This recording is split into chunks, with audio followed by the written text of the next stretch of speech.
The 426 Max Wedge was meant to compete with Chevy's 409 and Ford's 427, and I honestly didn't realize how much power this thing had, but the first time I stood on it off of a stop line, it really surprised me. But for cruising and driving, it drives great. We go to, you can take it to car shows and do the cruises, and it runs nice and cool. But when you get out on the freeway, it's got a pretty tall gear in the back, and we got the bigger tires in the back. So even at freeway speeds, it's only at about 2,000 RPM. So it's a good, fun driving car.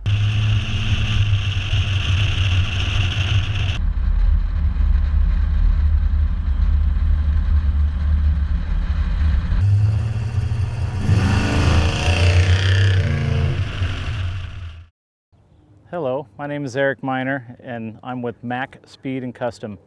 I'm here today in beautiful Yorba Linda, California, to talk a little bit about my '63 Plymouth Savoy Max Wedge. In 1963, you could buy a Plymouth Savoy Max Wedge with the 426 Super Stock Stage 2. They were set up for drag racing. This particular vehicle, again, is a clone. It didn't come from the factory with the Max Wedge. This one originally had a poly 318, but we put the transplant in it and we made it period correct. It originally had a floor shift on it. We went back to the push button shifting. Again, this is set up with radio delete, heater delete. I mean, it didn't even have floor mats or even came with carpet. It was set up for drag racing.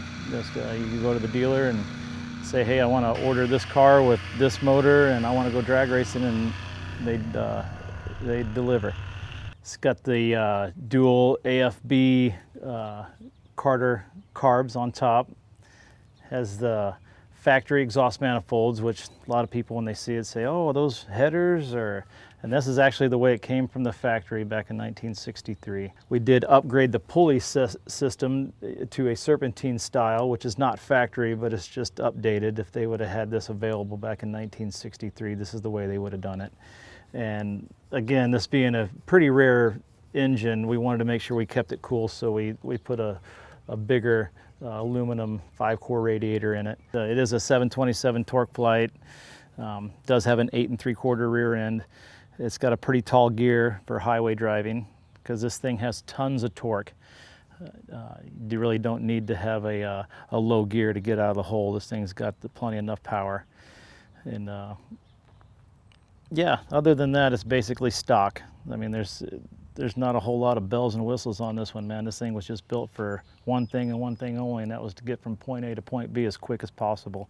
Has an 8 3/4 rear end, and even being a heavy vehicle, when you stand on this thing, it'll blow the back tires off of it. So we ended up putting a 295/50/15 on the rear, which is the widest radial you can buy. It's DOT approved. And we were able to get it under there without cutting anything. We didn't even have to roll the fenders, so it was a pretty tight fit. But again, happy with the way things worked out, because it does hook and book now. I mean, you stand on this thing and it'll plant you in your seat and it'll keep you there as long as you want it. So again, very happy with it. We went with the weld. It's a 15x10 in the back, and we went with 15x8s in the front. It originally came with drum brakes, and we ended up converting it over to disc brakes in the front. Kept the drums in the rear, but it stops really well. And again, if they, back in 1963, if they would have had that technology, I think they would have done the same with the disc brakes and putting a little bit fatter meat on the back. The interior is basically stock on this thing. I mean, when we purchased the vehicle, it was completely gutted. It didn't have anything. So we had custom carpet made, from the firewall all the way back. The seats are reproduction covers, but they're period correct. These are what would have came in a 1963 Plymouth Savoy wagon. And headliner is factory. It's all original. Tailgate just like a truck. Open up the tailgate and use this as a utility vehicle.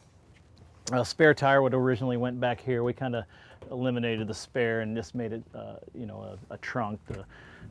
We have a cover that goes back here, and We did, like I said, under the hood, we eliminated the battery and I relocated it, so we ended up putting it back here. Just kind of tucked in there, nice and neat, and again, just out of the way. The seats are, this is a 6-passenger vehicle. You can fit 3 back here and 3 in the front, and seat belts for all.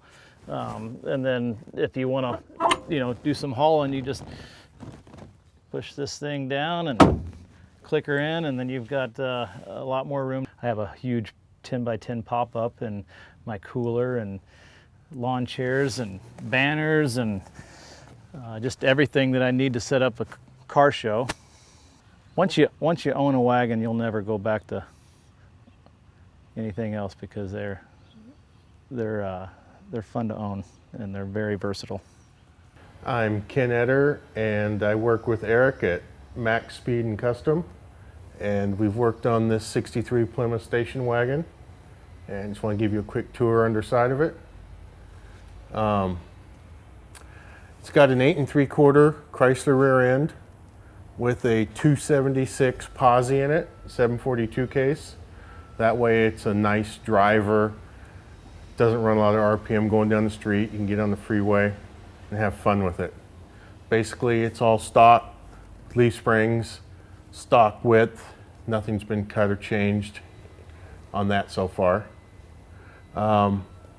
It does have subframe connectors on both sides to stiffen up the chassis, keep it from flexing, and all that torque from that big motor.